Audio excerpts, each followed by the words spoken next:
Okay, now we can all put on our videos, please, folks. All the panelists. Hello, everybody. You're all very welcome. We're 1 minute late starting our webinar today. You're all very welcome to this Green Procurement webinar. I'm Sinead. I work with Limerick City and County Council as the Environment Awareness Officer. And this, of course, is Limerick's European Greenleaf Year. And we'll give you a little overview of some of the projects we've been involved in this year in a little while. So this green procurement webinar was very much part of the European Greenleaf proposal. So we're delighted to have it underway today.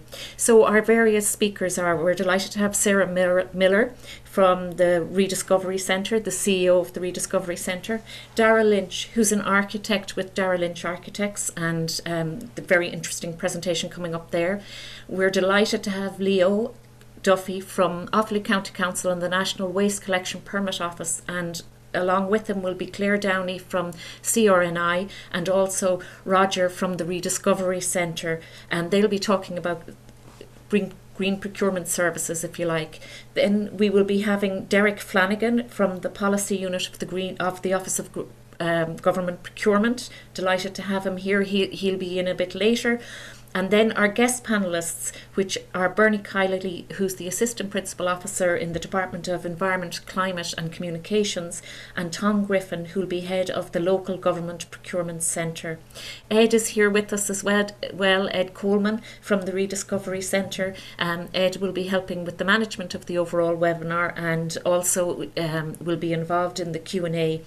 So all questions will be taken at the end of the sessions, at the very end of all the speakers, and please use the Q&A box for that. Ed, if you've anything else to add there that our attendees should know about.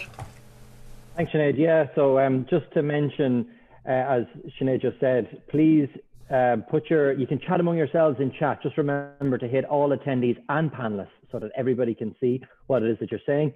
And any particular questions, put it into Q&A, because if you put a question into chat, we might not get to see it. And if you're putting a question in Q&A, please mention who it's actually to. So best of luck. Thanks. Okay, thanks very much, Ed. So we'll get underway, and first up is myself to just welcome you all, obviously, as I have before, and also to give you an introduction to our European Greenleaf Year. And as you're aware, the European Greenleaf is an award. It's not a competition. You don't win it. You're rewarded for your efforts, but also what you see as the future of your intention to become more sustainable, if you like. So without, obviously, COVID presented problems for everybody this year, and it was pretty much the same with our Greenleaf project. So Ed, you might put up the video and screen share, please, of our European Greenleaf Year. It's a short 2-minute video which just gives an overview of some of the projects we were involved in.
So that just gives a flavour of some of the projects we've been involved in during our year 2020.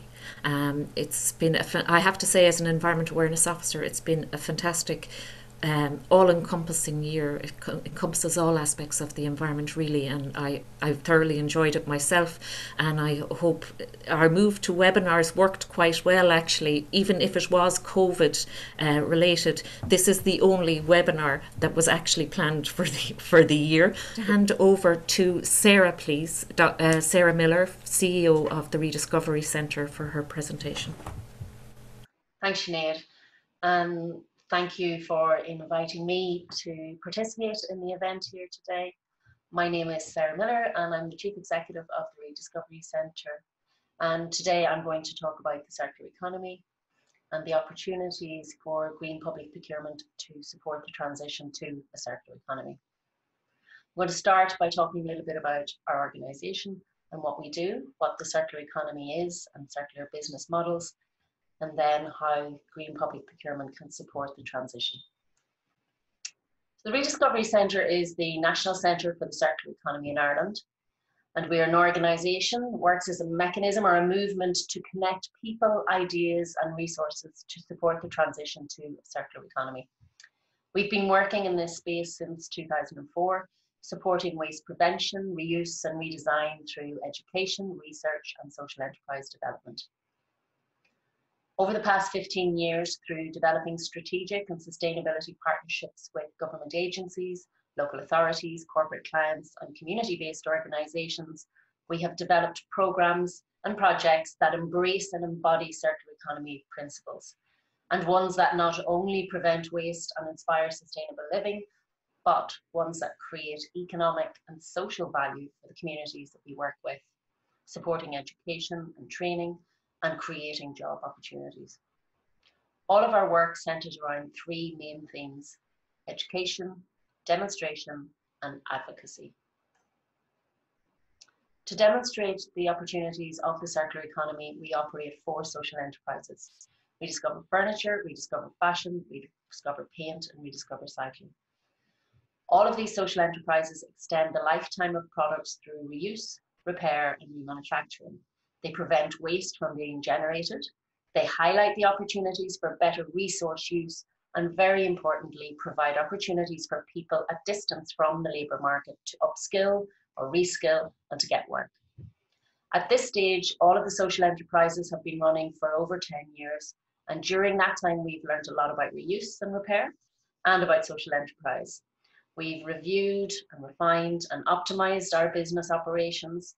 And through government-funded research, we've been able to identify opportunities to increase the reuse potential, to communicate impact, and have explored the transferability of the model. And very importantly, we've been able to explore what we have learned and share that with others. Over the past 3 years, under strategic partnership with the EPA, we've brought together all of that learning to develop the Circular Economy Academy.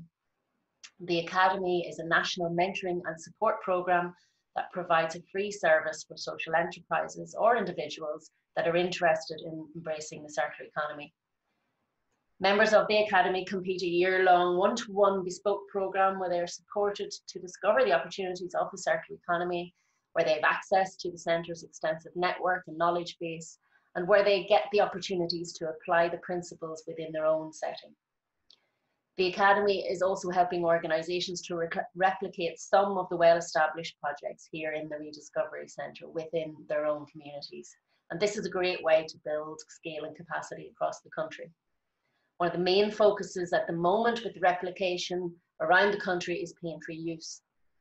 Every year, thousands of tonnes of paint go to waste, and we're working with a number of community-based enterprises and local authorities in other waste regions to set up new schemes that will also prevent waste from being generated and will support community development ambitions.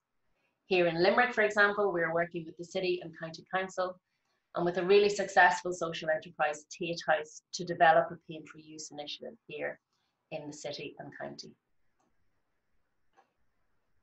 With respect to education, training and citizen engagement, the Rediscovery Centre is an accredited discovery, primary science and maths centre.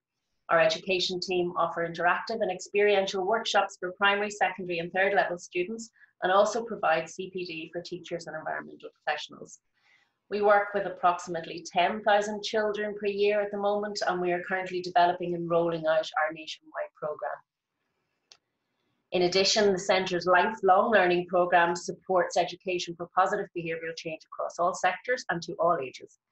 Skills training, demonstrations and experiential workshops encourage citizens to embrace the circular economy also. We've been running a circular economy conversation series, engaging with diverse audiences on a wide range of topics, anything from sustainable buildings and fast fashion to home composting and food production, and again here today on green public procurement. I've mentioned the circular economy a few times, but what exactly is it? So most discussions on the circular economy start with looking at current practice, and that's the linear economy. The linear economy is essentially how we manage resources in today's society. For the most part, what we do is we take natural resources from the earth, we make a product from them, we use that product, often briefly, and sometimes only once, and then at the end of its life, we dispose of it as waste. There are huge issues with the linear economy, specifically in relation to environmental and social problems. We live on a planet with finite resources, and we are currently using those resources faster than the earth can recover or replenish them. Serious environmental impacts include deforestation and water scarcity, species extinction and biodiversity loss, waste production and pollution, and climate breakdown. Resource extraction and processing accounts for 90% of global water stress and biodiversity loss.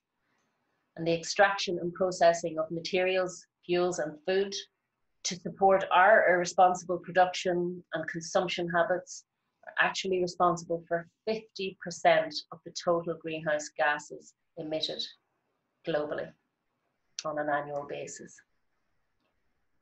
The image on the right shows how quickly atmospheric CO2 is increasing. Between the period of 2002 and 2016, we witnessed an increase of over 16% in atmospheric CO2, and this continues year on year. The circular economy, however, is identified as a preferred economic model to the linear economy and seeks to address these issues. It is a disruptive rethink of the way that we consume and produce. It's a move away from the concept of waste to elevate the value within our materials and in our products. And the idea is to maintain the value in those products and materials for as long as possible, and to, very importantly, design out waste. This butterfly diagram from the Ellen MacArthur Foundation is often used to illustrate the concept of the circular economy. It shows biological and technical flows through the economy.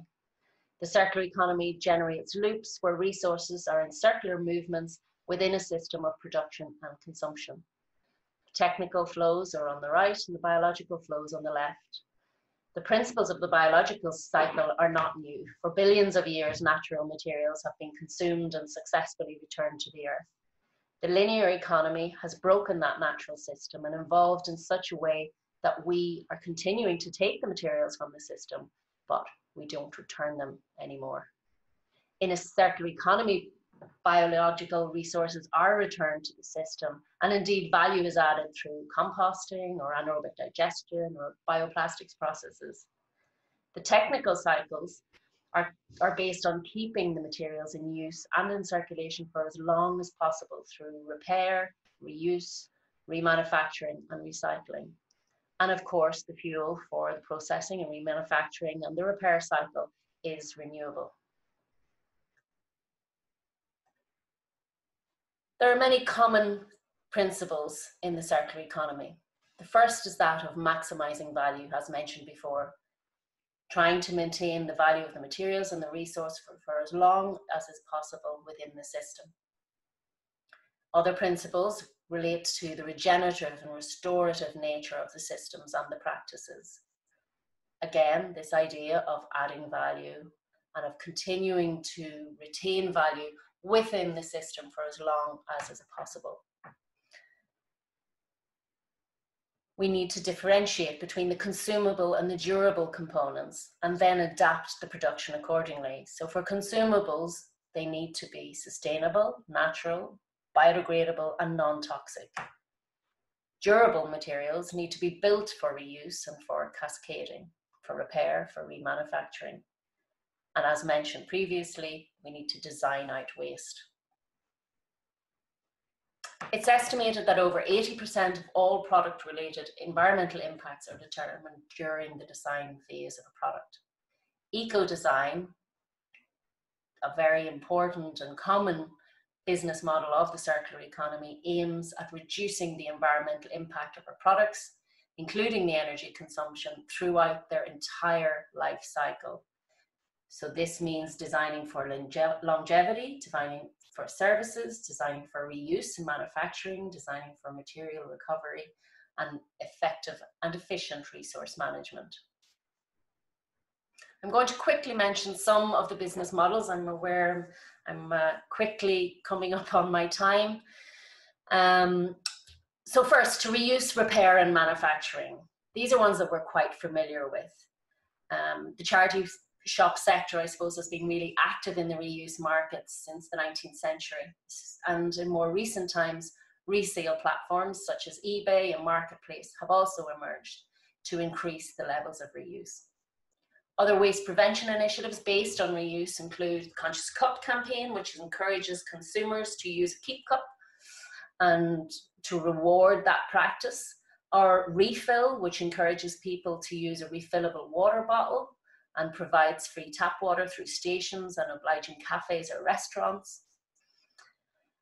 And we're also witnessing significant pressure on producers from consumers to make products more durable and repairable. And we see things like pressure through online communities such as iFixit. iFixit actually rates repairability of products and publishes that information online, so that producers really do have to think about how they make their products if they are being assessed in this manner.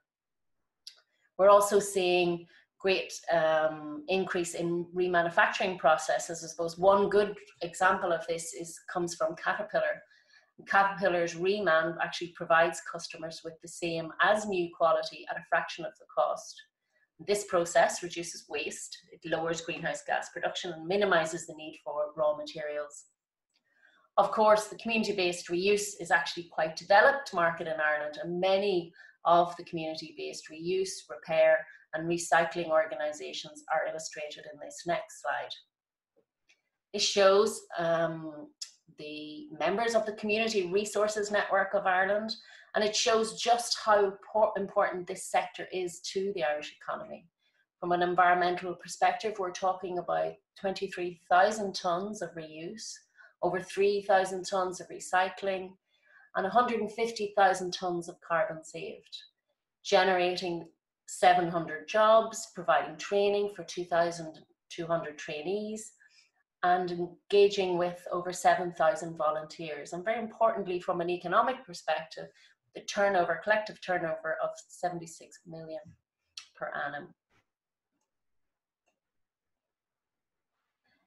So I'm really pushing on time here, but just to maybe touch on industrial symbiosis. So this is another commonly noted business model of the circular economy, whereby the byproducts of one industry are reused as a raw material for another. So kind of a one man's trash being another man's treasure example. InStock, because the circular economy uses this circular economy business model, and their organisation is based on the utilisation of waste bread and potatoes to make beer, and then the spent grain from the beer is also used to make breakfast cereal. So it's kind of a win-win for everyone. And we have seen so many other great Irish examples, the likes of the EcoSem, the likes of AgriChem Way, which is using byproducts of the dairy processing, which actually presents a really challenge for the industry. And here we have an industrial scale biorefinery looking at integrated symbiotic systems and developing agriculture value chains. And the idea of this is that they would be able to valorize around 25,000 tons of material, including making lactic acids and minerals for human nutrition and bio-based fertilizers. One of the other emerging models of the circular economy is that of the sharing economy. So many of these you will be aware of, the likes of GoCar, Dublin Bikes, Food Cloud, where food surpluses are redistributed to charities. But there are also a lot of online sharing platforms where consumers have access to consumer products, but not necessarily in a traditional way. So rather than owning items, we have access through them through borrowing or sharing and leasing. Some good examples of that include New Wardrobe, Rent the Runway, even things like Borrow My Doggy. The Library of Things is a great project where you can simply rent things that you don't need to own all the time, or that you don't use, or you use on a very infrequent basis, but that you can basically rent them like you would borrow a book from a library. And again, these initiatives are starting to really become popular with more and more online platforms being developed for the circular economy. Another circular economy model gaining popularity is product as a service. And this model, the consumer actually just pays per use and the assets remain in the ownership of the provider. This is something that Philips have been spearheaded initially in the Netherlands, but we have seen Urban Volt doing really well here in Ireland. And the whole concept of pay as you use is becoming more and more popular. So moving on from business models to policy support for green public procurement and a circular economy.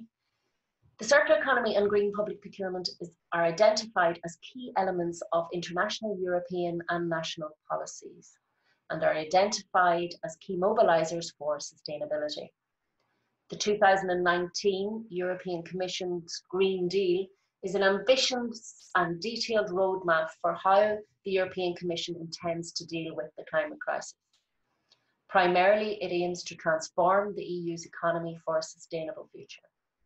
It sets out a series of plans, legislation and funding schemes to mainstream sustainability across all European policies. The Green Deal includes measures for mobilising a clean and circular economy, and in particular, it notes that public authorities, including EU institutions, should lead by example and ensure that their procurement is green. The Commission will propose further legislation and guidance on green public purchasing. But relevant to this conversation, the Green Deal includes a commitment to clean, affordable green energy and a renovation wave for the building sector. It includes actions related to sustainable and smart mobility with a strategy due before the end of the year, and an industrial strategy for a clean and circular economy as laid out in the Circular Economy Action Plan. The Circular Economy Action Plan for a cleaner and more competitive Europe is a cornerstone of the Green Deal and is aimed at an accelerated transition towards regenerative growth, keeping resource consumption within planetary boundaries, reducing consumption footprints, and increasing circular material reuse. At a national level, the 2019 Climate Action Plan reflects many of the ambitions of the European Green Deal and the Circular Economy Action Plan. Relevant to this conversation, it includes a commitment to public sector action, including a 30% reduction in carbon emissions from the public sector by 2030, and the mandatory carbon proofing of all major investments. The Climate Action Plan also identified the circular economy as a mechanism for achieving sustainable growth and committed to the development of a new waste action plan for the circular economy, which was launched earlier this year. Within the plan, green public procurement is one of the key actions, which includes measures for the mandatory inclusion of green criteria in all public purchasing and the promotion of circular economy principles and support for reuse targets, for example. The plan also includes an action to restructure the National Waste Prevention Programme as a circular economy programme and will include green public procurement specific measures. No doubt this will build on the review of the EPA's 2014 Green Public Procurement Guidance, which is currently ongoing. On an international level, the Sustainable Development Goals, specifically Sustainable Development Goal 12 for responsible consumption and production and 13 for climate action, resonate with the principles of the circular economy and green public procurement. In closing, and to summarise, the circular economy coupled with green public procurement processes can deliver sustainable business, jobs and training whilst protecting finite resources. Starting with the economics, the circular economy has the potential to generate 2.32 billion annually for the Irish economy. We can achieve significant social and environmental benefits. I've already mentioned the number of jobs in the reuse sector alone, but the circular economy has the potential to create 700,000 new jobs across Europe. Adopting green procurement for a circular economy will help us meet our climate targets and reduce CO2 emissions significantly. One of the key challenges of the circular economy is that the outputs for the linear economy are just too cheap. When external costs of environmental damage aren't incorporated into the costs, it is very hard for reuse and repair and remanufacturing processes to compete. Products and their supply chains have not been designed for repair, at least not yet, and therefore it can be difficult to achieve. We need to find ways to level the playing field by rewarding environmental and social benefits. By doing so, we can create a competitive economy that is resilient to market shocks and is innovative and adaptable and will support a green recovery. Mandating for green and circular criteria in procurement processes, such as the inclusion of reuse and repaired goods in publicly funded programs and setting minimum targets for the procurement of reuse goods, has a great potential to contribute. And we hope that this session today will open up a really good conversation on how we can all make this happen collaboratively. I thank you for your time and look forward to the Q&A at the end. No problem, Sarah. Thank you very much for that, and thank you generally to Sarah and all her team for their support with this green procurement webinar. Their assistance was invaluable. Now we're over to Dara Lynch. He's going to speak about the procurement of green buildings, and he has a case study from Dublin City County Council. Thanks very much, Sinead. Sorry, just on the wrong slide there. Okay, so my name is Dara Lynch. I'm an architect. I actually started working in Ballymun Regeneration on the same day as Sarah Miller, I think in 2003. I was one of a team who were looking after the housing design for Ballymun. And I'm going to talk about the Ballymun Boiler House project, which is actually the home for the Rediscovery Centre, which Sarah was talking about. So just, I'm not sure how familiar people are with Ballymun. It obviously had a notorious reputation in the past. In the 1960s, it was designed and built as a high-rise, low-density housing scheme. It rehoused 5,000 families from tenements in Dublin. And in the 80s, people with jobs moved out and drugs moved in. And BRL came along and knocked them all these flats down and created more humane housing. This is about the most uncircular thing you can do, I think. It cost €1 billion. That's what Ballymun spent over a kind of 15-year period. But this is a design error in making a place that really, it wasn't just the architecture of the place, it was unpoliceable. So in Ballymun, it just, if a drug dealer was in the flat beside you, you had no way of dealing with that and protecting your family. In Ballymun now, there's some of the best social housing in the country, and all of those problems have disappeared once people are able to defend their own space. So as part of the Ballymun regeneration of the physical, social and economic fabric of the town, Sarah started the Rediscovery Centre. And as part of her work, she was trying to get a centre for her operations. They were scattered all over Ballymun, and she, along with other people, decided not to demolish the boiler house, which is this building, which was the district heating boiler house, and to use this as the centre for the Rediscovery Centre. So what was done was this building used to provide all the hot and cold water for 5,000 units in the flats, but as the flats got demolished, it became less and less sustainable to run.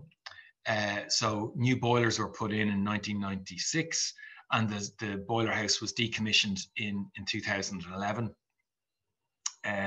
And it was scheduled for demolition, but it was decided to take the money for the demolition and use it instead to set up a centre for the Rediscovery Centre. So I worked with Sarah in BRL as the designer of the sketch design for the building. And then when I left BRL in 2013, I worked with the Rediscovery Centre as their architect to make sure that the aspirations of the building were realised. So I'm going to talk through the procurement process of getting this building built. And there's 4 sections I'm going to talk through. The sketch design is the place where you have to put down the aspirations of the building.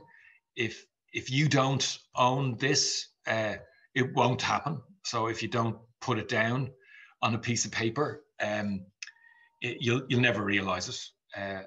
And the pre-tender section is really to try to get the ground rules straight. So it's the briefing document for all of your design team and construction team, and that defines the rules. So obviously there's a lot of rules associated with public procurement, but this is your chance to queer the pitch in your favor so that you're going to be more likely to get the outcome that you want. During the tender stage, this is the stage where the building is designed, and this is where the rubber hits the road, and we had to make some hard compromises in terms of the aspirations in our budget and so on. But ultimately, at the end of the tender, you have a fully designed building. You procure your contractor, and then the last stage is to get on with it and to make sure it gets done right. So I'm going to go through each of these sections in a little bit of detail now, and then I'm going to give you some examples of the kind of procurement strategies we took in some of the building work. So the ambition for this building was quite high. So we wanted to generate 80% of our own power. We wanted to treat all of the waste, including the water. We wanted to grow fuel that on the site that would heat the building. We wanted to grow food that would be sold in the building. And we wanted to reuse as much of the material that we had on site. So we had an idea to use one of the boilers as a canopy for the entrance. We had the idea of reusing some of the cladding as doors on the building. We had an idea about reusing all the pipes, the old pipes in the building, and make a green facade in the south elevation. And then we also had an idea about using a flexible facade on the back that would experiment with different potential finishes for buildings. So the general principle was to reuse as much as possible on the site and to use local waste material as possible, and then use sustainable material. That got refined at the next stage, which you'll see. And then we needed to demonstrate in the building as many circular processes as possible. And we came across lots of things that we didn't know how to do, that had never been done before. But at this stage, you can't let that stop you doing it. So we needed a design team to be able to plow through the detail of this and to figure out what was possible and what wasn't. So this is the time where you dream the dream. You try to set as many ambitious goals for yourself as possible, but you have to own this. And if you don't do that now, it'll never be part of the project. And really, the idea of this is to sell the idea and to get your funding and approval, including planning permission and so on.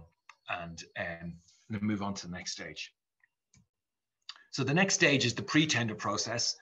And this element doesn't really get a lot of attention, but in the Boiler House project, we spent an awful lot of energy at this stage of the project. So one of the things we did was we refined the process. So we reuse as much materials on the site as possible. After that, we wanted to use as much local waste material as possible. If that wasn't possible, we had to use local sustainable materials. If that wasn't possible, we used sustainable materials. And only when that wasn't possible did we use other materials. And that became the mantra for using anything. You had to look and go through this process to see if there was a way of doing it using local, waste, or sustainable materials first before you used, you know, the virgin material off the shelf. We had there was quite a lot of demolition going on in Ballymun. So one of the issues we had was there was actually plenty of material we could have saved, but there was nowhere to store it. So if there was a storage facility available, we would have been able to harvest a lot more material from demolition sites that we could have reused. But we got some sheep's wool, we got some windows, and we got some timber, but we were really hamstrung by the amount of storage space we had. And I guess if the circular economy becomes a part of the regular economy, and I hope it does, this is a real business opportunity, I think, for people who have storage space to be able to collect material and then sell it. So we also employed a guy called Tom Woolley as a consultant. Tom is a professor in Queen's who has trailblazed a lot of unconventional and sustainable building materials. So he wrote a brief for the material use in the building on what had to be used, what can be used, and also importantly, what can't be used. So for example, we said we weren't going to use PVC, which is great. So we had no PVC windows and no PVC fittings. But unfortunately, when it comes to electrical wiring, we couldn't find cost-effective wiring that didn't use PVC as an insulator around it. So there was some exceptions. At this point, you're setting the ground rules. So there's lots of procurement rules, and I presume people are familiar with, but this is your opportunity to add in the rules that you need to queer the pitch in your favor so that you achieve the goals that you need to achieve in your project. And at the end of this, you procure your design team. So the next stage is the tender process. People would be fairly familiar with this. It's in the building process, it's basically designing construction level information so that you have you issue construction level information to contractors to price at the end. So in this project, we had a lot of working out to do. So as Sarah was saying, one of the key things in the circular economy is to maintain the value of things. So in 1996, we had 4 massive boilers refitted in the boiler house. When it was decommissioned in 2011, DCC were offered 100 grand for the 4 boilers, and they turned it down. So we started work in 2013, 2014. We were desperately trying to find a buyer for the boilers, but at that stage they'd been lying idle for 2 years, and they'd actually become a liability rather than an asset. So it's really important to try to maintain value of things. And we eventually ended up selling them for scrap, unfortunately.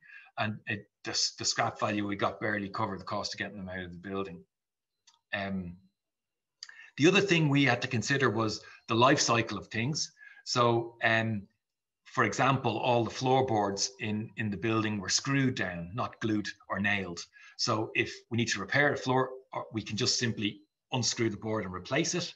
and the unscrewed board, you know, can be reused for something else. All our services were accessible and open because the services are going to last between 10 and 20 years in the building. We hope the building is going to last 100 years. So within the lifetime of the building, some services are going to be replaced 10 times.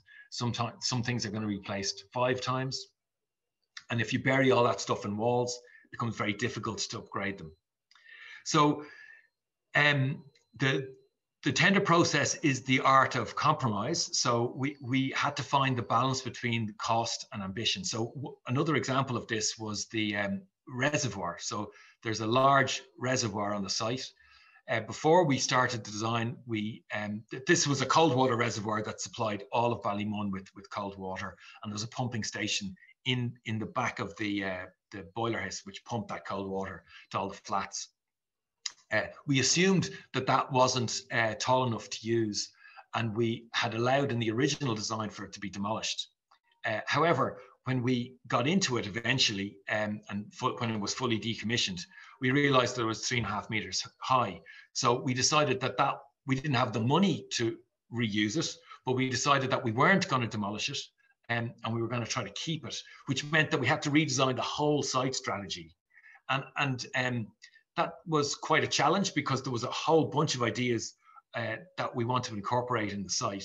But we were able to just downsize things, change things, but we held on to the ambition and the idea. So I think on the site, all the things we wanted to do, we actually did, but just in a different form. So at the end of the tender process, you procure your contractor.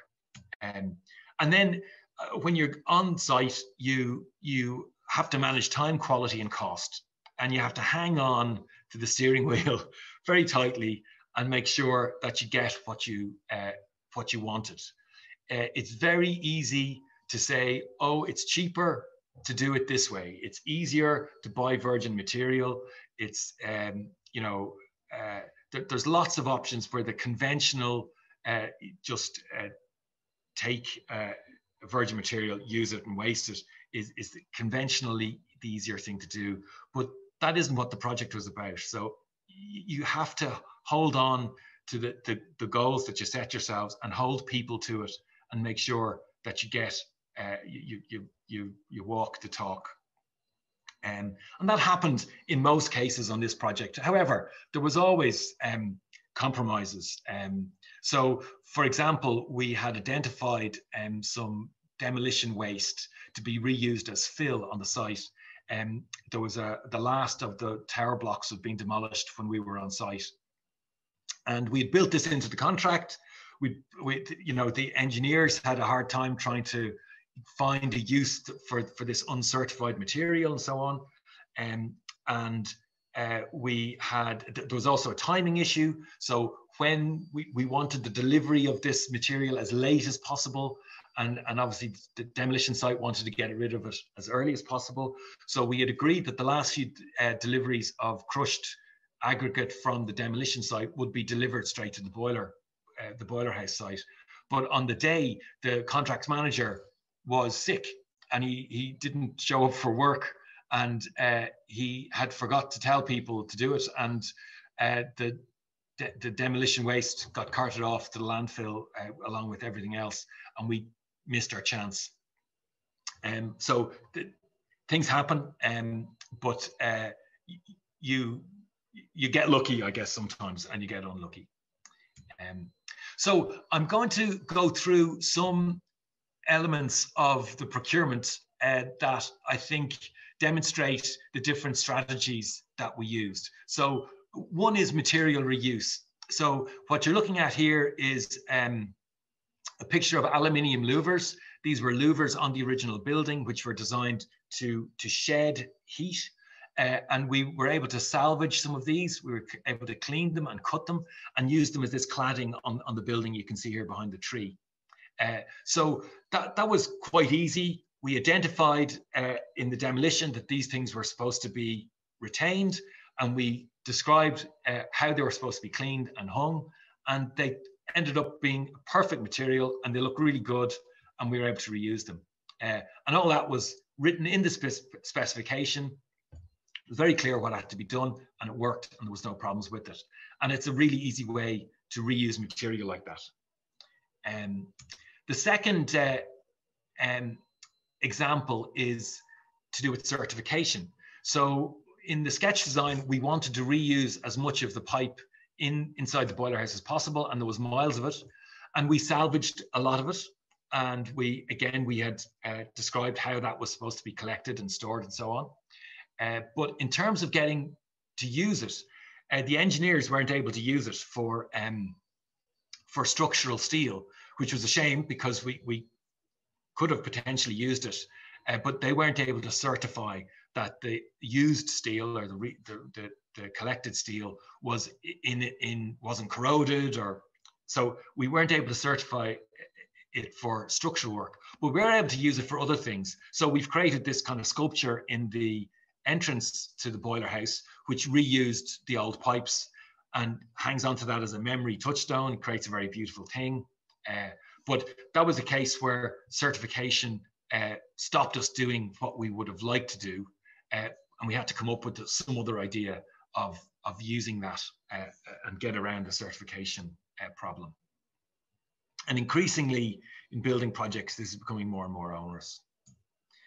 The next example is a performance specification. So part of the systems that we have in the building to treat the water waste, we treat all of the solid and water waste from the toilets, but we also have a urinal which collects urine, stores it in a tank. We take rainwater from the roof and dilute the urine 20 times. And then we circulate that water through these pipes on the west elevation. And urine is full of N, P, and K, nitrogen, potassium, and phosphorus, all of which are, particularly the phosphorus, is depleting in our soils. And if you pardon the pun, we're literally pissing it away. So it's very difficult to get it back into our soil. So using this urine recycling plant, we can grow green compost and take the compost and take the plants, the green leaves, put them on our vegetable patch, which is on the roof of the reservoir outside. And then the P, A, N, and K, all stuff that you find in fertilizer, gets put back in the soil. And we have clean water that we put into our reed bed, cleaner water that we put into our reed bed that gets treated. So in order to procure this, and this was something that was never done before in a public building, so we wrote a performance specification. So what we did was we wrote down in performance terms what we wanted the thing to do. We didn't specify exactly how it was going to be done, but the contractor had to comply with this specification. What we also did was we said that we gave the name of the consultant that we designed the system with as a pre-approved supplier of this system. And if the contractor wanted to suggest somebody else to supply the system, he had to get someone pre-approved before the tender was submitted. So that's another way of getting what you want. And the last, sorry, I'm running close on time, I think. So the last thing we did was hempcrete. So in the walls of the Rediscovery Centre, we've made them with a mixture of lime and hemp, which is entirely sustainable, breathable, insulative and structural material. It's a wonderful thing to use. But we were aware of 3 suppliers of hemp in Ireland. 2 of them were reputable and 1 of them wasn't. And so we had to find a way of making sure that we didn't end up with the unreputable product. So the way we did this was we added in a performance spec, and we also added a quality assessment which included references. And that allowed us to rule out any contractor who was suggesting supplying the unsuitable hemp. And also we had to supply the training to the contractor to install the hemp. So that was a complicated package that involved certification and so on. But with the 3 things here, the performance specification, the quality assessment, and the training, we were able to procure the product that we wanted and get what we wanted in the end. So just to end up and summarize, it's a kind of carrot and stick approach that we need. All of the global stuff that Sarah was talking about, the less waste, better health, environmental protection, a better use of resources, climate change, all of that's owned by governmental organizations. The cost of that all comes down to governments. The ability to generate change in all of those spheres really rests primarily with governments, and society benefits. And I think there's a governmental onus here to queer the pitch and to start measuring things in a different way to allow the right thing to be done. Because if you just keep on relying on the same processes that we're doing, we are going to burn out the planet, and it's not in our long-term interests. And then the stick is the flip side of that from the project perspective. And you have to get companies to start engaging in the circular economy. It creates jobs and creates profit. And then you have to change what you measure, how we measure it, and how we give credit to good practices and how we discourage bad practice. So that's all I have to say. So I'll hand it over to you again, Sinead. I hope I didn't go over time too much. You're fine, Dara. Thank you so much for such an informative presentation and really bringing the lens of the environment through to the notion of how to procure buildings and all of that sort. We need to make that change. That was wonderful. Thank you. Now we're handing over to Derek. Derek is with the Policy Unit in the Office of Government Procurement. Derek, you're very welcome. Looking forward to hearing your presentation. Hi guys, thank you very much for inviting me on to make this presentation. I have to say I found Dara's, I logged in pretty late, but I found Dara's presentation very interesting, and it's a great example of what can be done in this sort of area. I'd also recommend, I know most people here down in Limerick, if you ever are in Dublin, going to the Rediscovery Centre is well worth a visit. It's a very interesting place, and it's generally pretty good for getting some unusual presents for gifts and Christmas or whatever. So I'd highly recommend it as a place to visit. What I'm going to speak about is strategic procurement. Now, this is wider than just the social. This is wider than just sustainability and green. I'm going to kind of talk about the overall framework in which that is handled in Ireland. The procurement framework. I understand Bernie Kiley from DCCAE, or whatever they're now called, Climate Action and Environment. I understand she'll be speaking after me, so she'll probably go more in depth. So I'll just speak about the wider context in which we're currently operating. What I will say is this is an area that a lot of people find quite difficult. A lot of people are going to be engaging in this. This will be the first time that this is done, either that you have done or maybe even your organization has done. GPP for green stuff, there's more examples, but for the wider context. So what I will say is, if you are having difficulty or you're unsure, if there's anything that you'd like to discuss anything with, my details are there. I'm very happy to engage with anybody on this subject. There's a Q&A after this presentation, there's a Q&A in the seminar. But if you're in a situation where you're not comfortable kind of presenting your issue or whatever, my details are there. Please take them down. I'll be happy to have a discussion with yourself or somebody that you work with on the issues that you have. Ed, could I just go to the next page, please? Or can I do it myself? No.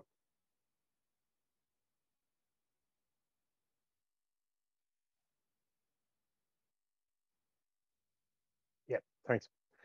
So what are social considerations? It's, as I said, like most prominent one, the one that people are most aware of is sustainability, circular, that sort of stuff. Is trying to reduce environmental impact for what the state procures. But there is a whole lot more, you know. Some organizations would be concerned with gender, maybe a gender imbalance, or they're trying to target people with disabilities. You know, there may be people suffering from certain disabilities, whatever, who find it difficult to get into the workforce. So they're using procurement as a means to get a social benefit. So they're saying, well, you know, for example, you know, we're going to buy paper from an organization. Well, you know, if you want to win this contract, then you need to have a person with a disability or unemployed or basically a kind of community benefit or a targeted good. You will need to take this into account to win our contract. Now, it'll have to be done and in a fair way and in a fair manner. And there's a number of rules around it. But that's the basic the core of it, is trying to kind of improve the environment or improve the community, or to target a social good through procurement. And there's a number of those that are already taken into account. Like with our contracts, we take, you know, there's provisions for, there's clauses to ensure that there's no labor exploitation or human trafficking or any of that sort of stuff that takes place in a public contract. But there is the scope and opportunity to go further. Another example would be apprenticeships.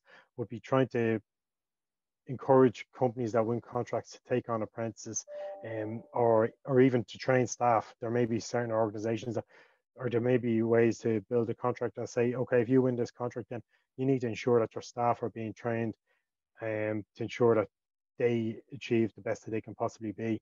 And that would happen quite a lot in the green area. You'll see a lot of contracts will say, well, you know, if you win this contract, you need to make sure that your staff are as up to date with the rules and the best practice around green, sustainable issues as possible. So that's just a number of examples of what social considerations are, and how they can be factored into a contract. Can I just go to the next page there, please, Ed?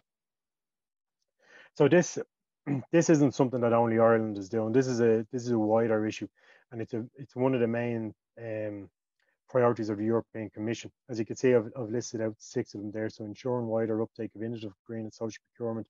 So this all comes under the social considerations, the strategic procurement umbrella. Increasing access to procurement market, improving transparency, integrity of data, boosting digital transformation procurement, professionalised public buyers, and cooperating to procure together. And it all comes together.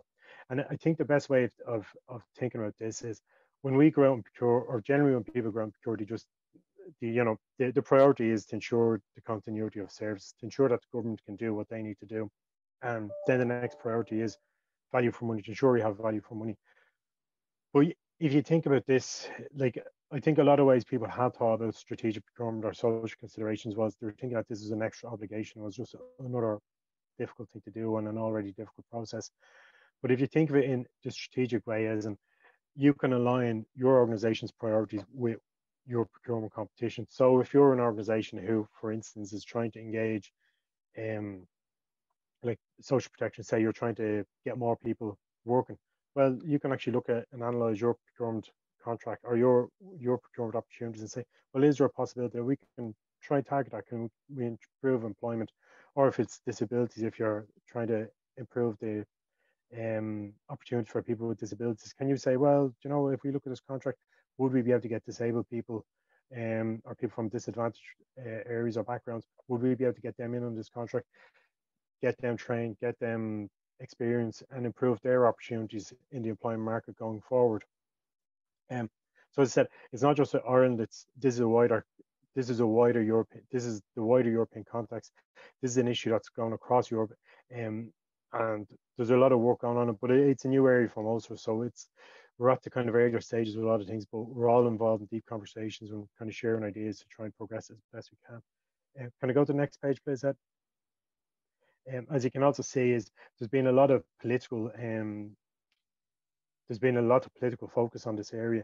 In the last few years, there's been at least 3 private members' bills, one from Fianna Fáil, one from People for Profit, and one at the Shannon from Senator Alice Mary Higgins. So they've been kind of pushing that, saying, well, we need to have this on a legislative basis. But to be honest with you, what we've done is we probably preempted that to a lot of ways, and I'll explain that forward if you go to the next page there, please, Ed. For social considerations of corporate. So yeah, as I was saying, the OGP developed this information out in 2017. So we kind of got behind it fairly early. And this information, as I said, explains how you take social considerations or strategic or GPP, all of those things into consideration. It outlines from every stage of the process, from specifications to selection criteria, award, and even your contract management.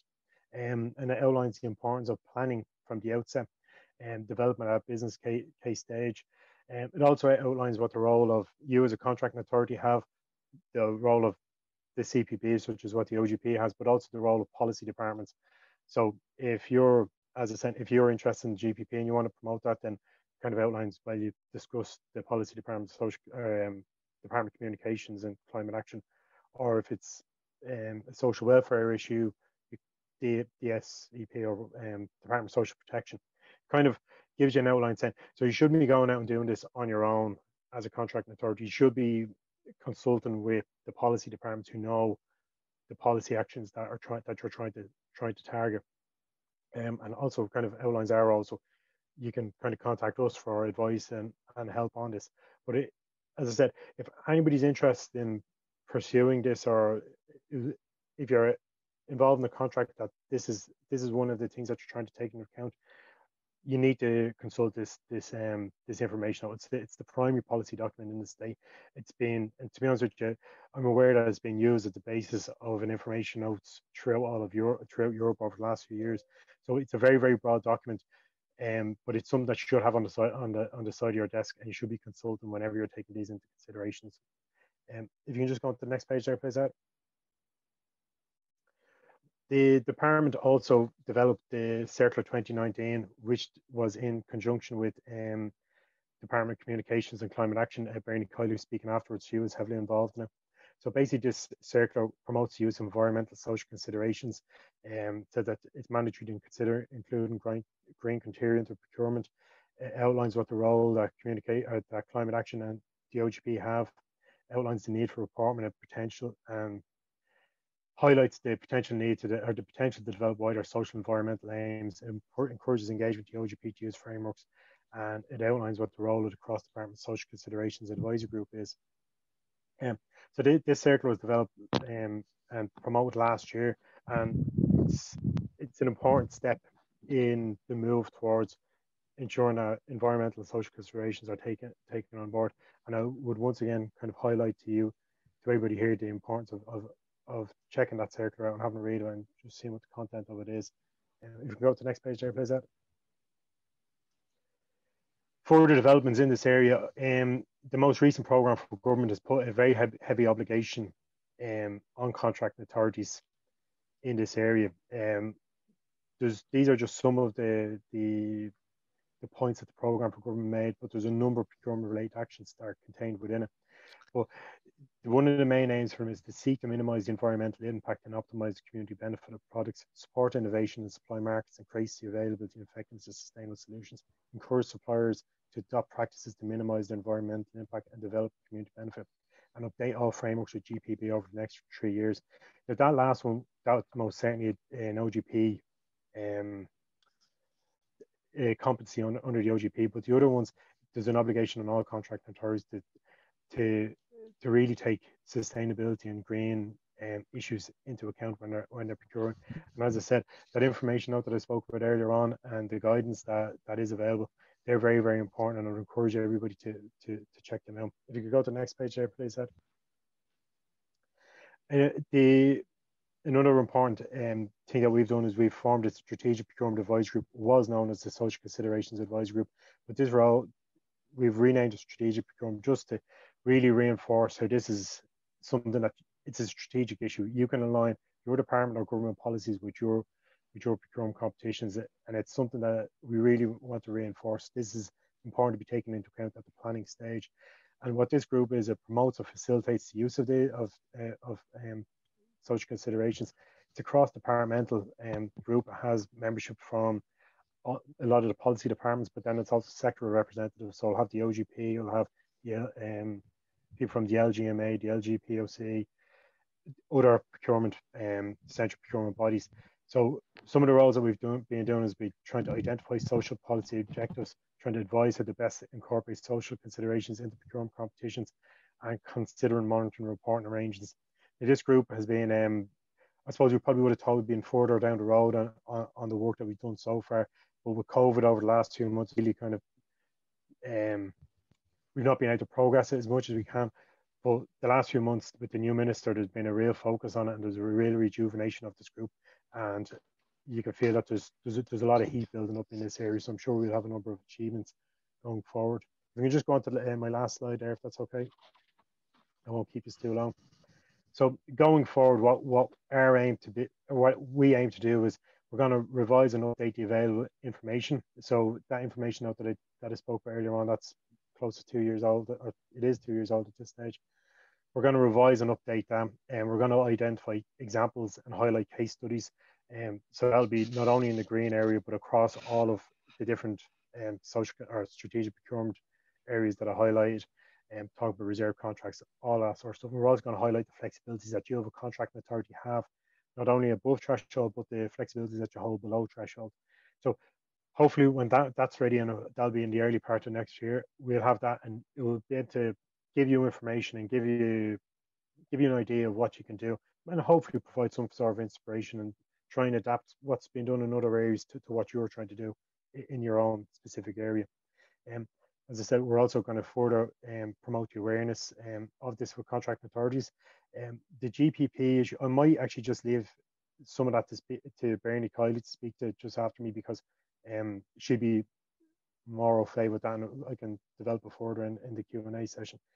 As I said, we're also going to consider obligation under program improvement.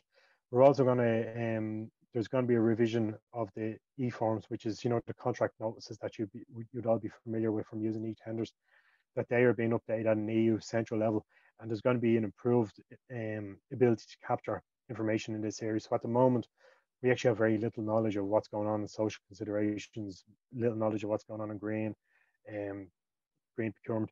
These new e-forms, which should be ready by 2023, they'll have a lot more capacity for you to be able to input information as to what sort of targeted strategic procurement benefits that you had in your competitions. So we'll have a better idea of what's going on in this area, and that will be able to better inform our policy decision making going forward. That's pretty much myself. I think I'm probably just at my time limit there. I'll be here for the Q&A session. As I said, my details are at the front of that slide, which I'm sure Ed and the gang will send around to the participants at the end of this. If you have any further questions, please feel free to get in contact with me. I'd be happy to answer anything you may have.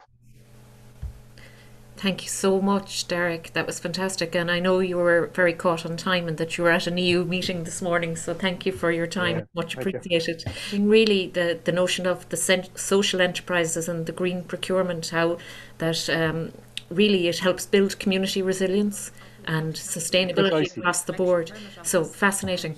Thank you so much. Precisely, yeah. Precisely. As I said, it's all interconnected. Like even the green, like I said, it's no longer even a thought of it as just an obligation. Thanks, it's an opportunity. That's why it's an opportunity. Video we can first. actually get a lot more benefit than what we previously thought we had. And do Leo, do you want me to? It's important. Yeah, you might as well. Yeah. Why not? Very good. Thank you so much. Thank you. And now we're over to.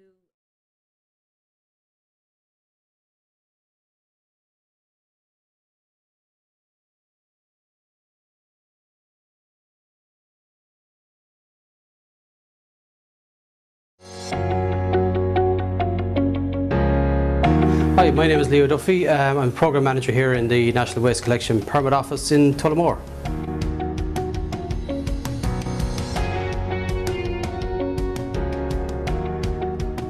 The National Waste Collection Permit Office, we're part of Offaly County Council.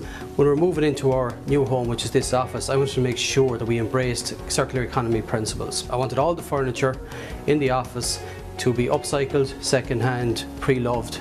Doing this, we wanted to show that the National Waste Collection Permit Office was not only leading by example, but that this project could be done at a commercial level by any SME or small business. We also wanted to demonstrate that you can create a nice working environment, somewhat quirky, out of upcycled furniture.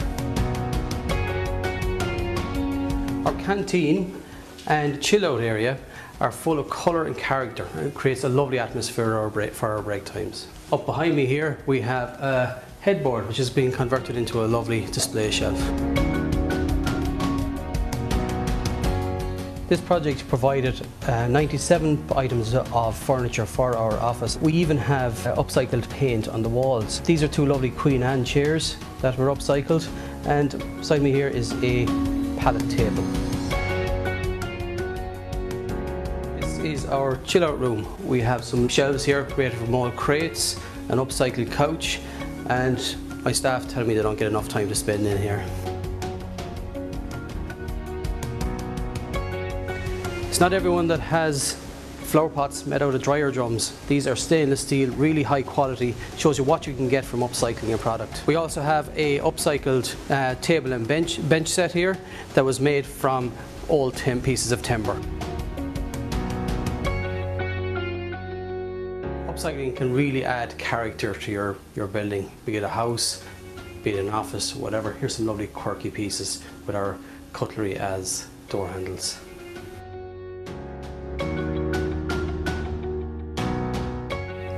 If anyone is moving into a new office or buying furniture for their home, guys, you need to consider using upcycled furniture. It's great quality, there are some great suppliers, and it provides a social enterprise around the country. If you want to learn more about being a reuser or upcycling furniture, go to mywaste.ie.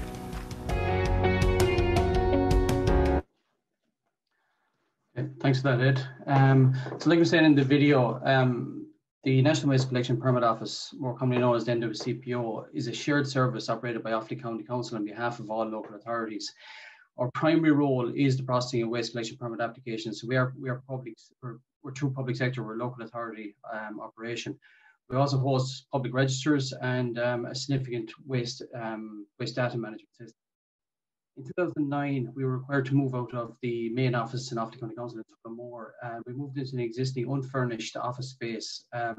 It was a solicitor's office, so it had traditional character with multiple small offices rather than open plan. Like I said in the video, as a lead local authority in the resource sector, we sought to contribute to the national effort to promote green public procurement and the circular economy by specifying in the request for quotations that all furniture for the new office space should be upcycled, reused, or second-hand.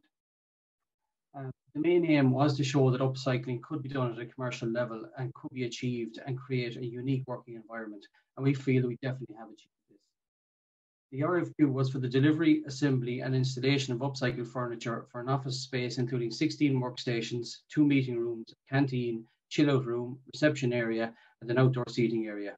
The RFQ was issued in May 2019. We're aware that this project is small by other project standards, but the scale of the RFQ hadn't previously been demonstrated for upcycled furniture. And with that, we knew we'd have to adopt a highly flexible approach. We needed a supplier to coordinate the project, or we needed the supplier to coordinate the project, and we had to have an internal liaison as well to make the whole thing work. We were very lucky that Claire from the CR&I took on the coordination role, and we had our own internal champion, which is very important. It's a lady called Maria Brennan Fines. She was our staff officer in the NWCPO, and she was already known in Offaly County Council to have a keen eye for interior design. We allowed the suppliers to form partnerships or consortiums in the submission of the group, and they made a submission as a group quote. We appreciated the project would be a significant challenge for a single supplier, as most of these suppliers are small in nature.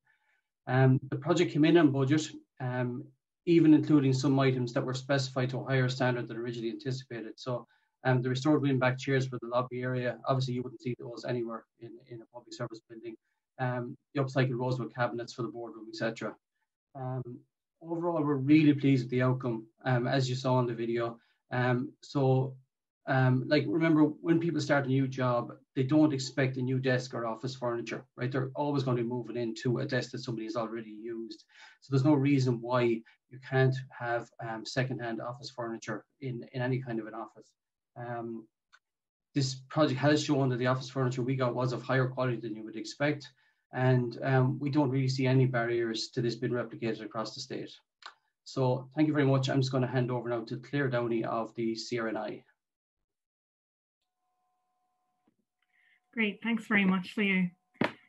So as Sarah said earlier, CR&I, our Community Resources Network, we work with social enterprises and other organisations in reuse, repair and recycling.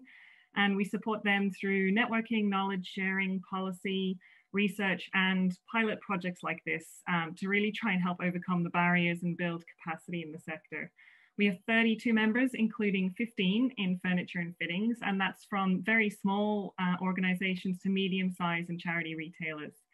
And just picking up on that scale challenge that Leo mentioned, because of their scale, very few of our members would have engaged in tendering or procurement processes before this project took place. And that's why that flexible approach that Leo mentioned was really crucial in making this the first of its kind, we think, as a circular and social project to take place. And by flexible in particular, this meant facilitating a consortium approach, allowing the extended time frame for the delivery of the goods, and having flexibility in terms of how the goods were specified. So just coming to the consortium approach, I guess as a network, we were in a position to pull together a consortium with our members, and we saw it as a really great opportunity to pilot procurement with the members and test it with them, and also to showcase to the public sector, of course, the quality of their goods. So our consortium involved 2 of our members, Rediscovery Centre and Back to New Upcycling in Limerick. And really from scratch, we had to develop a whole new format of how we work with members through a consortium. The project involved a really diverse range of furniture for our members. So everything from the feature items you saw in the video to general office furniture, outdoor furniture, and fittings. And to provide that, we ended up working with 10 suppliers altogether, including the 2 key members that I mentioned, as well as Recycle It for the dryer drums as planters that you saw, Free Trade, an online platform for the yellow couch you saw in the chill out room. But we also worked with 2 traditional office furniture retailers who also have secondhand options. And we worked with some very non-traditional suppliers, including UCD and Henkel, who were actually doing clearances, furniture clearances at the time. And we also worked with individuals selling goods on adverts, and we sourced 97 items in total through all of these suppliers. So as you can imagine, this took a lot of coordination and logistics. And as the lead on the project, we had to set up from scratch the system for managing all of this process, matching items to each room and organizing the logistics of all of that. But in terms of the selection and delivery process, it really was a joint effort between ourselves, the Rediscovery Centre, and the NWCPO. Another important area of flexibility I mentioned was allowing for an extended time frame and stepwise installation of the furniture.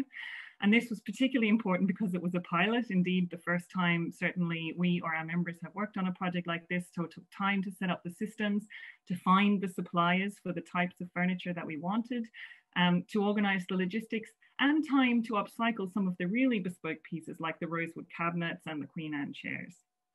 And the third way flexibility was facilitated in this project was by having some flexibility around the specification. And this is really important because in the secondhand market, there is no catalogue where you can order 17 desks that are identical. The market is quite irregular, and it is challenging to source goods to a particular specification. For example, you know, a black cabinet of 2 meters high with roller doors. Because it really depends on what's available in the secondhand market. And from the outset, even responding to the RFQ, this was challenging because we could only provide a really rough idea of the types of furniture that we thought that our members and other suppliers that may be able to provide, but you aren't really certain of their availability at the time of actual supply.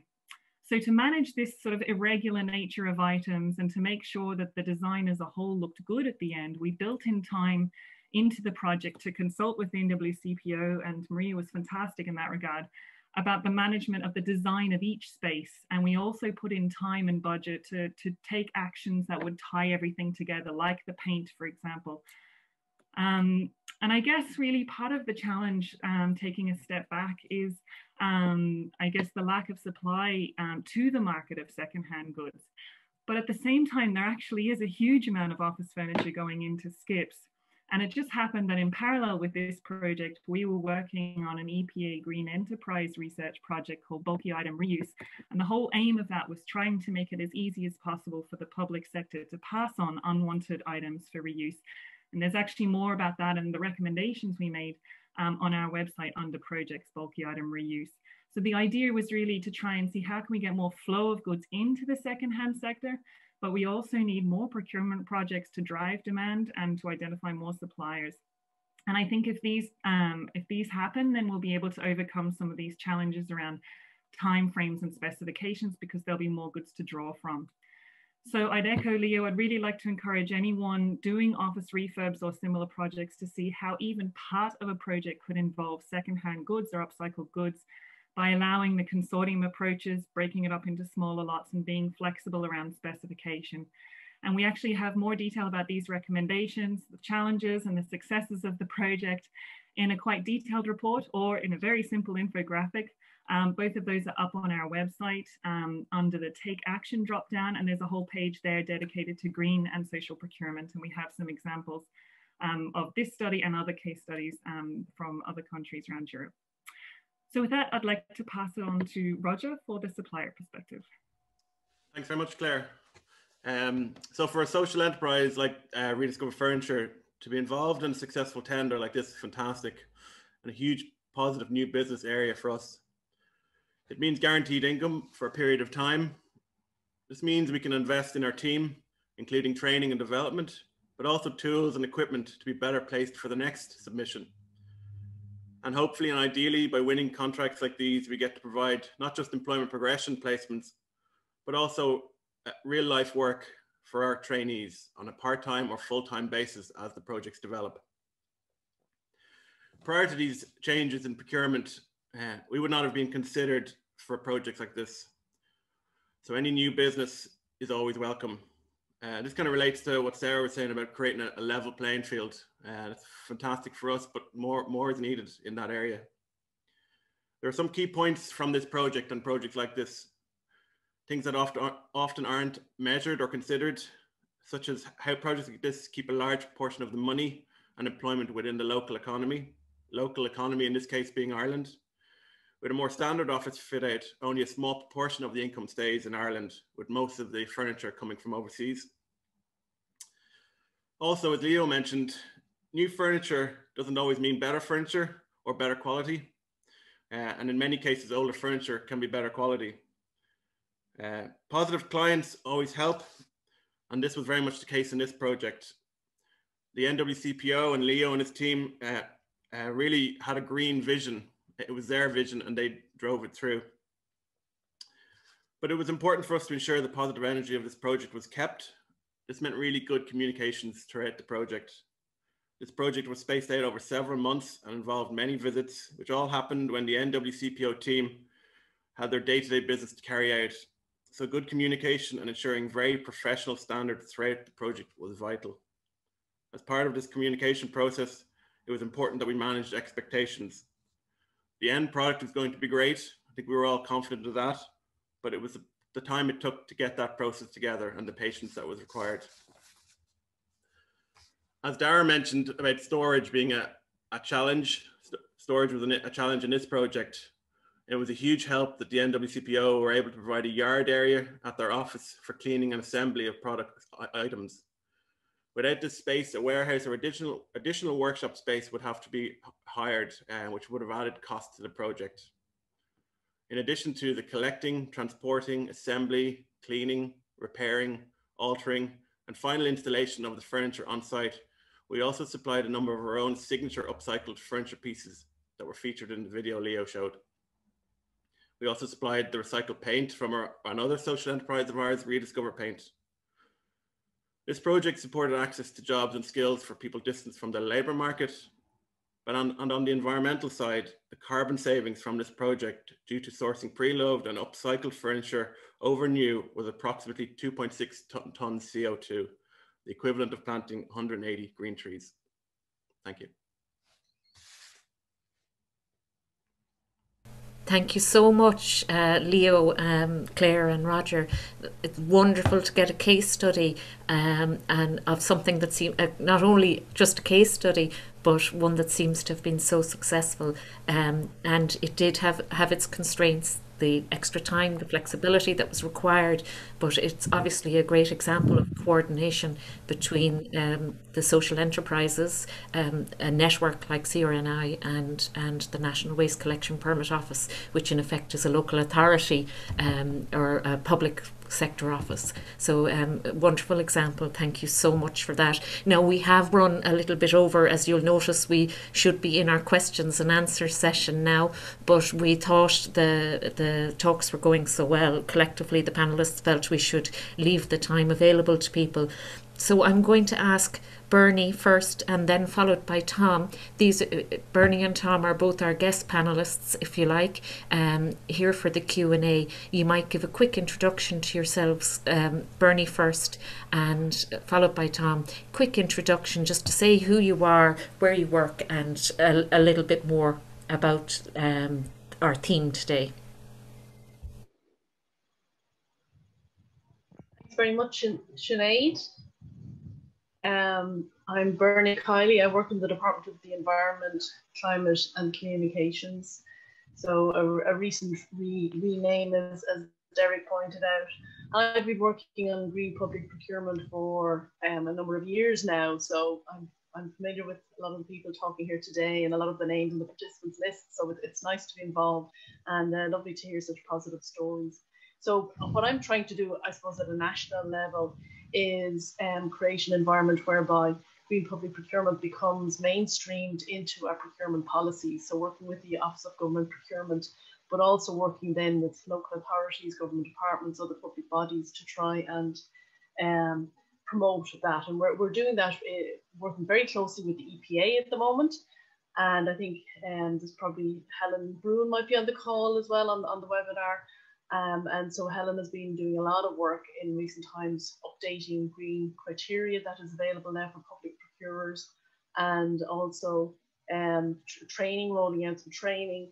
And we're also working on monitoring and measuring procurement across government departments. So they're the kind of the three main avenues of our work at the moment. So thanks for having me here today, and I'd be delighted to take part in the panel and take some questions if anybody has some for me. So thank you. That's lovely. Thank you, Bernie. Now we're over to Tom, please, from Kerry County Council and the local government.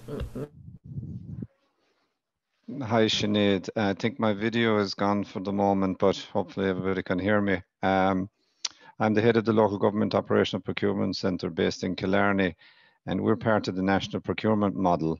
And we put national centralised arrangements in place under the categories of minor building works and civils and plant hire. So as part of that, we have an in-house procurement platform called supplygov.ie, and that's used by the participating contracting authorities, both from the local government side and other public sector bodies, to run competitions under the arrangements that we establish. So we set out the terms and conditions for the awarding of contracts as part of the establishment of these arrangements. And currently, when we publish our documents, we provide flexibility for the local authorities and the other public sector bodies to set the quality price ratio for the awards of the competitions they run. And within the qualitative element of that, they have an opportunity to include green public procurement criterion as part of the award criteria. So that's addressed in our documents, and it has been for a number of years, but we're being more aggressive, obviously, with the system now to enable the integration of specific criteria that's relative to the contract to be awarded. Examples in the past have been the incorporation of the Clean Vehicles Directive for the purchase of fleet. The OGP used this last year, where they monetized emissions and energy costs. So that became part of the overall cost to be considered in the award criteria. We've discussed it as well with our own contracting authorities for use in the plant hire, which is the higher side of it, but it hasn't got great traction yet. But that's where we are. We're driving it forward really in terms of incorporating it bit by bit. It's all about introducing it, making sure the supply market is up to speed. Obviously, when we look at the supply market, we know electric vehicles has got great traction. So in our space, it's all about incentivizing change.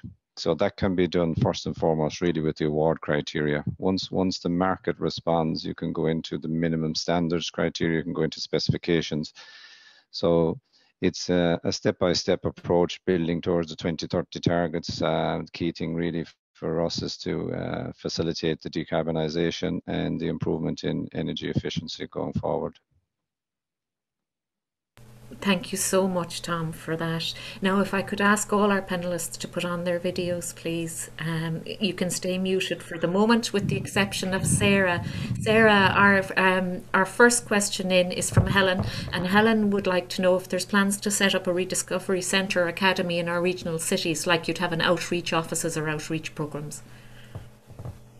That is something we have been looking at, all right. But I guess the mechanism we've been using at the moment to scale the operations is working with local community enterprises or social enterprises and supporting them through our Circular Economy Academy to set up their own initiatives.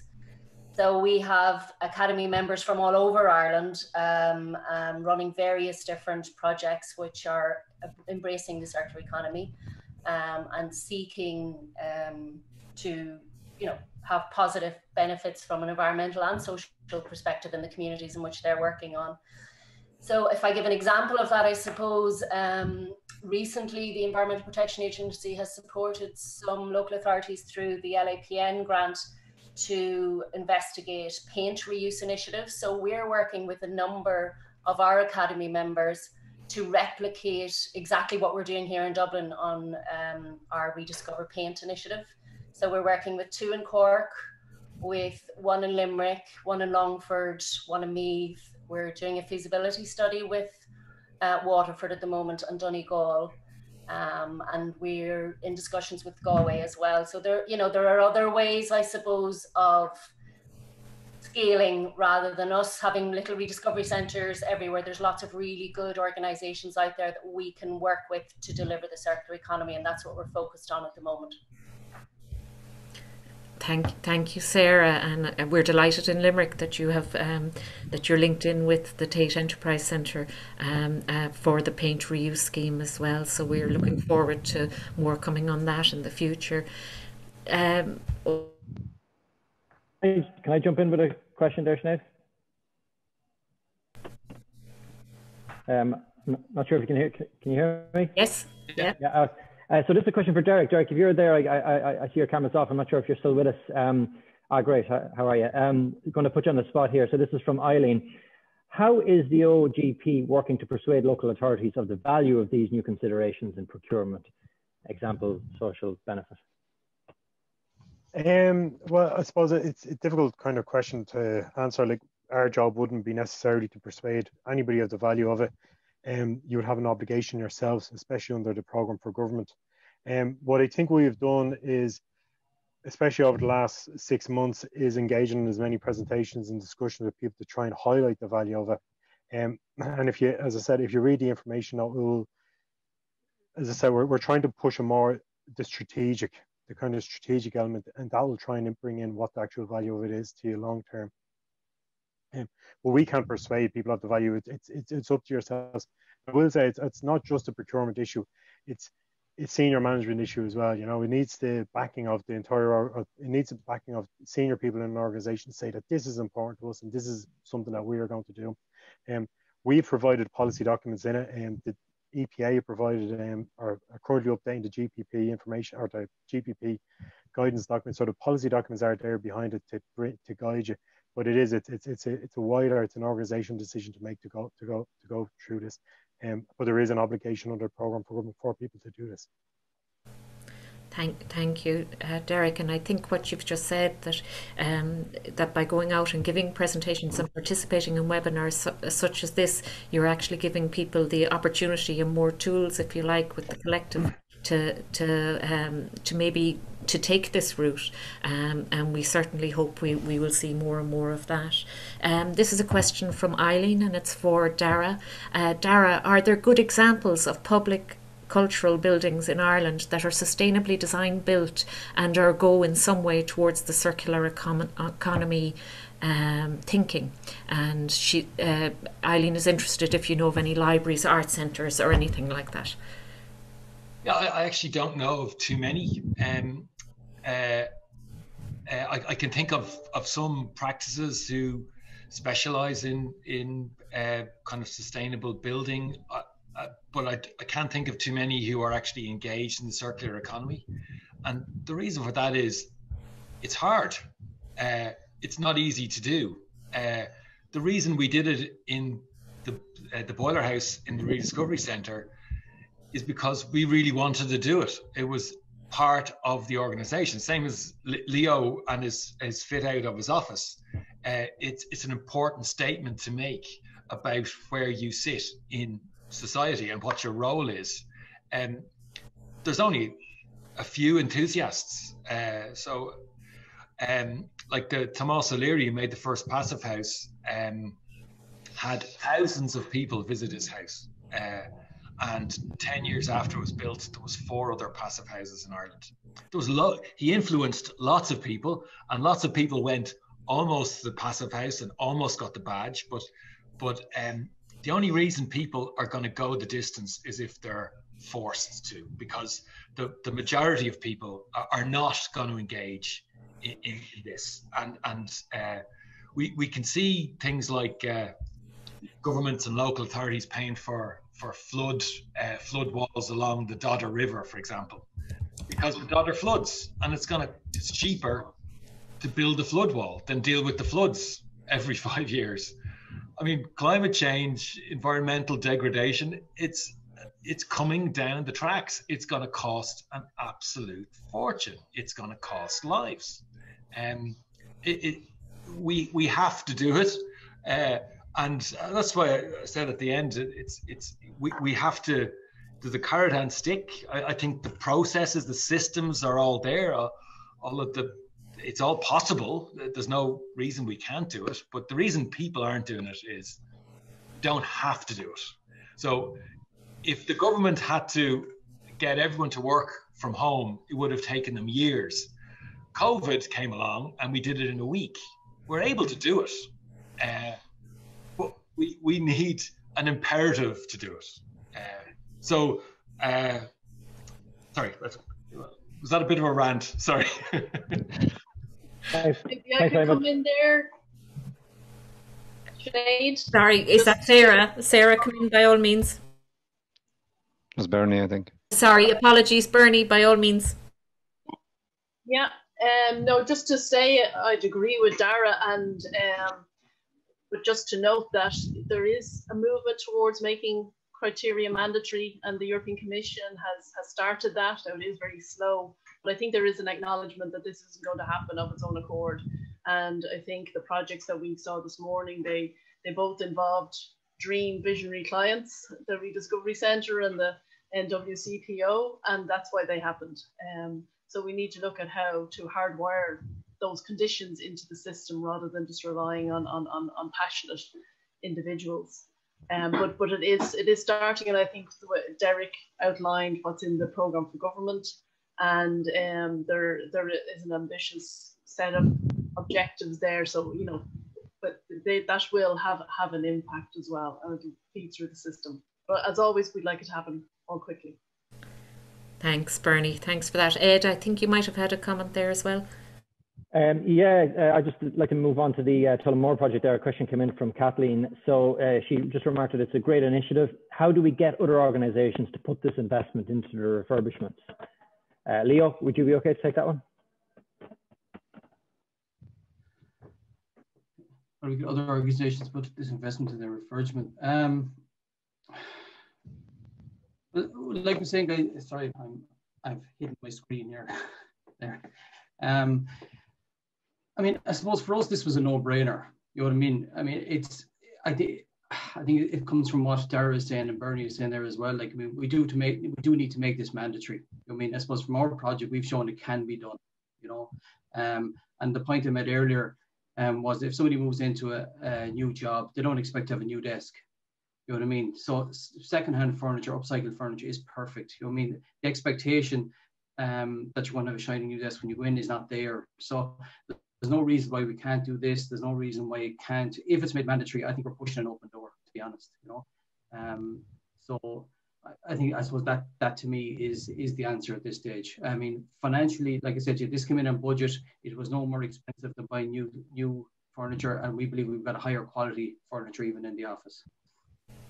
Thanks so much, Leo, for that. And I think just with the National Waste Collection Permit, it's important to point out that it is the circular economy, and the support of it is a policy action in our waste management plans throughout the country, the 3 regional waste management plans, and they're coming up for renewal during 2021. So to just keep that in mind as well. Dara, this is aimed at you as well. Again, it's from Kathleen. Now she actually has 2, so I'm going to roll them into one. Have you used your green procurement template in any other buildings? And did you find it, and how did you convince planners and builders to follow your vision? Often the construction industry finds reuse very hard to grasp. And she believes there may not be so many examples in Ireland. Yeah, so the planners was easy because it was a good project and the policies there, and it was a leading thinking about things we all should be doing. So there was no problem from that point of view. Reusing materials is hard, and it's hard when you have to have your building under BCAR, and you have to have a CE cert, and you have to have all of this stuff to maintain quality for the customer. It mitigates against reuse. Now, you can see in Leo's office that if you had bought shiny new furniture, you would not have the end quality that Leo has in his office. The same with the Rediscovery Centre. The building says things about who you are and how you do your business. You can't get new furniture to say those things, and Leo didn't want to say those things, and neither did Sarah when we were building the boiler house. So when it was difficult to get builders to reuse it, we forced them to do it. We queered the pitch and we made the rules, so they had to do it. Now, we had to find the materials for them. We had to store them. We had to prepare them. We had to make sure they weren't damaged while they were lying around. We had to do a whole bunch of things. But you force them to do it. You tell them that's the reason we want to do it, and you end up with a better result. Thanks very much, Derek. Derek, I'd like to go back to you, please. So Helen just asked, do the OGP produce a report to demonstrate that you itself have applied for GPP criteria to the frameworks established under the 8 GBP categories, i.e. energy, food, cleaning, office products and services, etc.?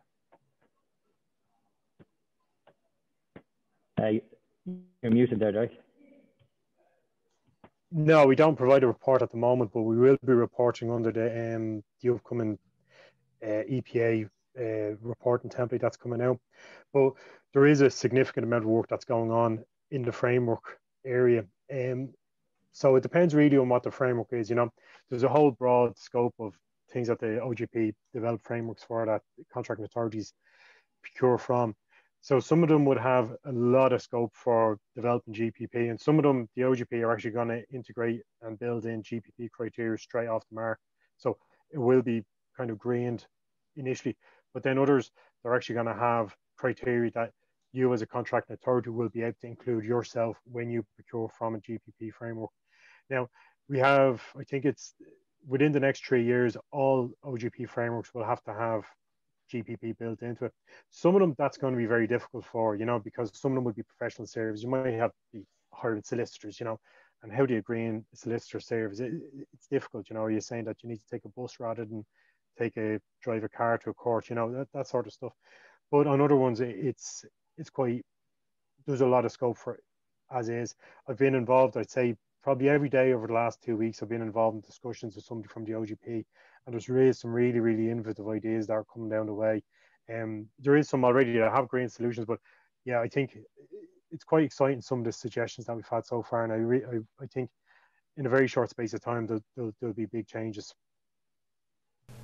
That's a very exciting note to finish on with that question. So we look forward to those changes. I do think that many of our participants here today might have a leaning towards green and social enterprises, which is fantastic, but we need to again try and engage those that may be not so encouraged in that direction, if you like.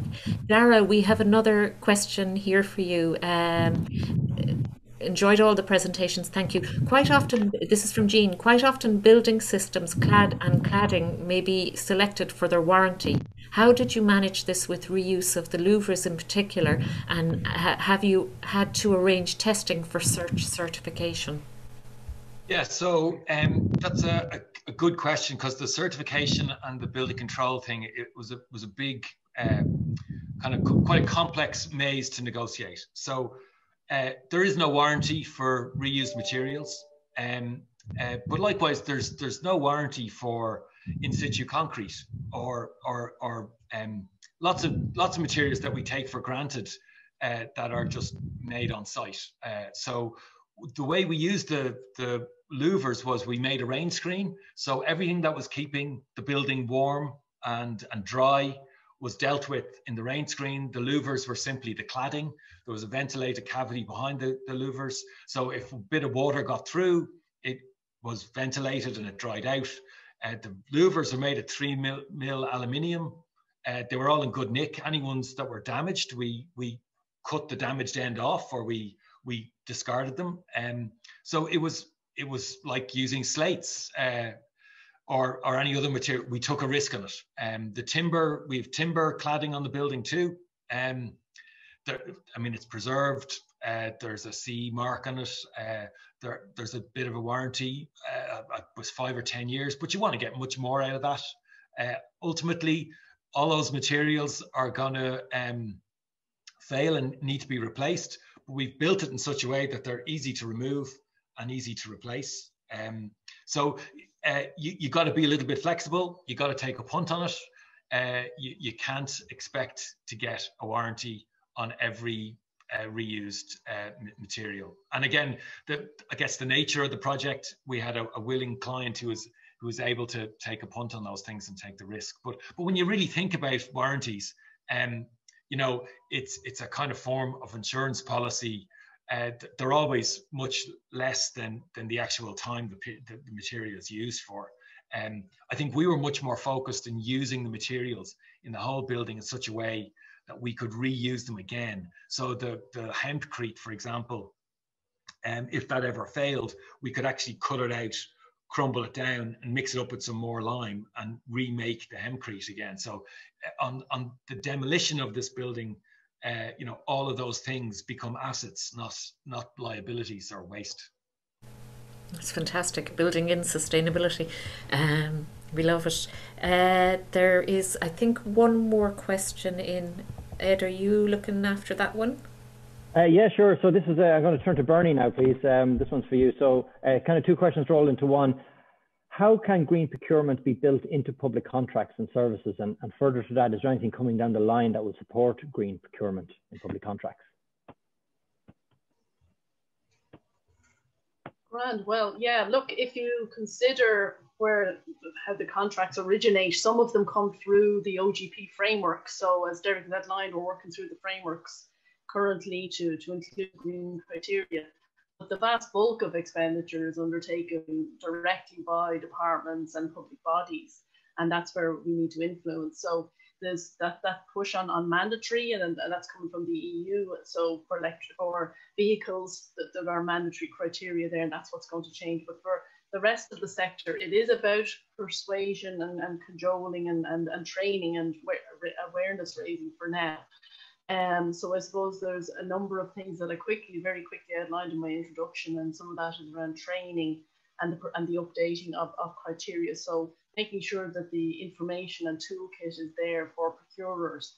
But I think there's probably a broader piece around raising awareness right across the organization, so that it's not just the procurers who are being asked to implement green criteria or social criteria, but that it is those in instigating the procurement in the first instance who want to include the criteria.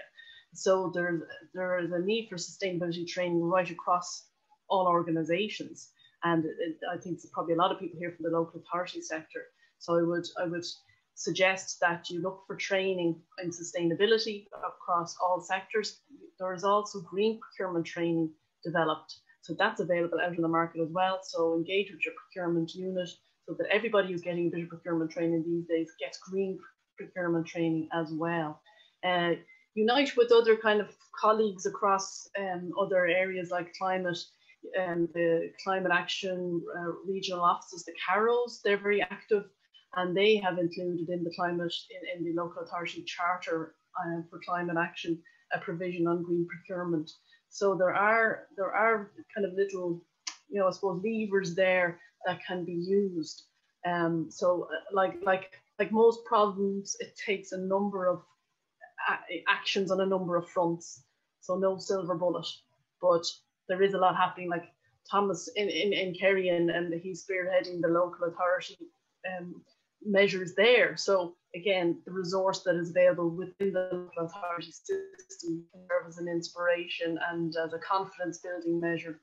I also think professionalization of procurement. So people who are in procurement become expert in their areas, and they're not just shifted in and out every few years, because I think once they're trained in skills, they become more confident in knowing how they can apply their skills and deploy them to achieve more strategic ends. And I think that came up in one of Derek's slides as well.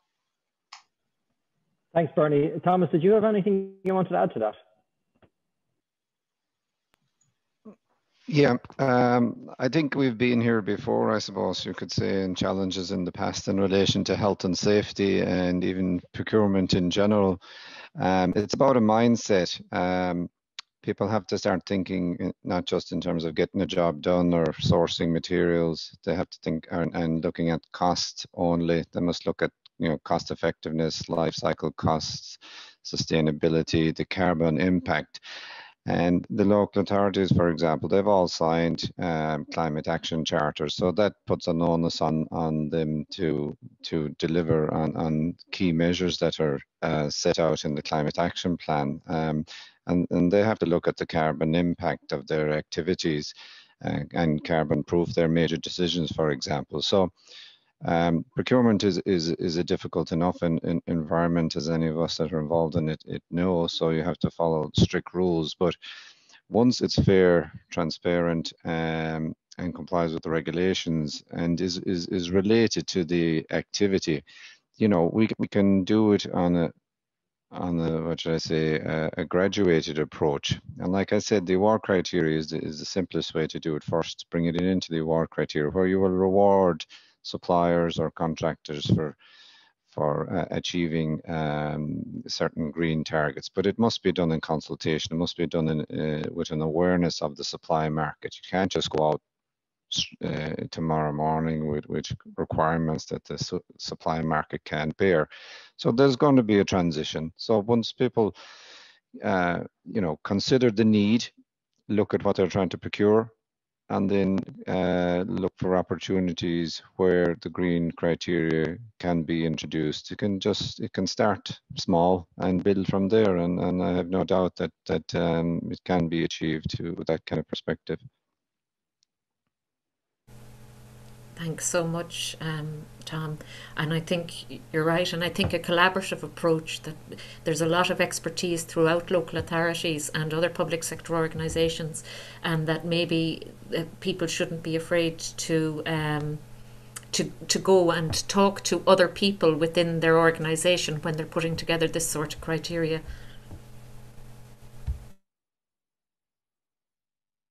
That's all our questions, I think. Am I right, Ed? Sinead, do we have time for one more quick one? This one's actually for Claire. Of course. Yeah, Claire, I suppose, you know, we're way over time, and thanks very much for everybody who's stuck with us. So, Claire, as quick as you can, I suppose. The question is the fact that you work with a lot of small organisations. Do bigger projects need to come together to apply for contracts, or do you think organisations need to make the contracts smaller so these organisations can apply when it comes to green procurement?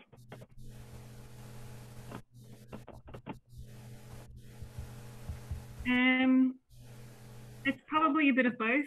And I think there's ways of not just making contracts smaller, but looking at how to break up contracts or involve, you know, a small part of a contract in the circular kind of ambition.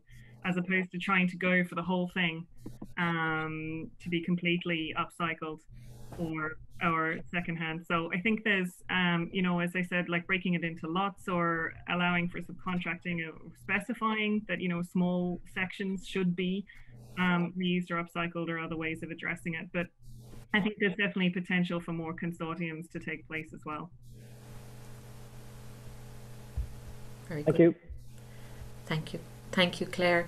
I think, folks, we'll round it up now. I just want to say a huge thank you to all our attendees. We had over 100 at one stage, and some just tied off after our 12 o'clock mark, but we have a significant numbers that stayed on for the questions and answers. So a huge thank you to our attendees. We hope you found this webinar useful going forward, and a huge thank you to all of our speakers, to Bernie, to Thomas, Claire, Leo, Roger, Sarah, can't forget Sarah, and of course Derek. I hope I've got everybody there. Thank you so much for joining us. A huge thank you to the Rediscovery Centre for all their support on this webinar. It's been fantastic.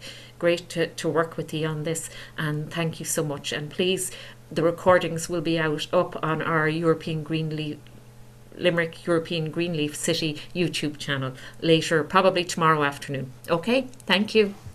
Goodbye now. Take Thanks, care. everybody. Bye. Bye-bye. Bye now.